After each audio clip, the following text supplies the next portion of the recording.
হয়েছে, মন্ত্রিসভা সম্প্রসারণ হয়েছে, কবে নাগাদ দপ্তর বন্টন করা হবে এবং কি কি বিষয় শিগগিরই আপনারা জানতে পারবেন কখন এবং কাকে কি দপ্তর দেওয়া হচ্ছে, এর মধ্যে খবর পাবেন। কে দাঁড়াতে পারে এখনো ডিসিশন হয়নি, সবই সময়েই সব জানা যাবে। কবে নাগাদ বন্টন করা হবে? এর মধ্যে হয়ে যাবে। আমি তো এখন যাচ্ছি এয়ারপোর্টে, আর কি আমার সম্প্রসারণ যেতে হবে মালদা, আমি আসার পরে ডিসিশন। আর কি সম্প্রসারণের কোনো গ্রুপ রয়েছে? বললাম না, যখন যা হবে সব জানবেন আপনি। আইপিএফটি কই যাচ্ছে, কি পরিকল্পনা রয়েছে আইপিএফটির জন্য? আইপিএফটি তো আছে, আমাদের একজন মিনিস্টার তো আছেনই।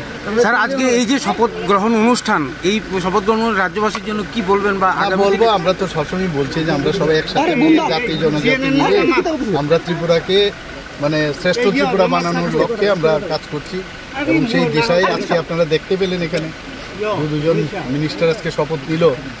তো ন্যাচারালি আগামী দিন যেটা আমরা ভেবেছি যে সবাই মিলে একসাথে শান্তিতে এখানে বসবাস করব, তার একটা ঝলক কিন্তু আপনারা দেখতে পেয়েছেন। বিজেপি থেকে আর কি কেউ মন্ত্রী হচ্ছে?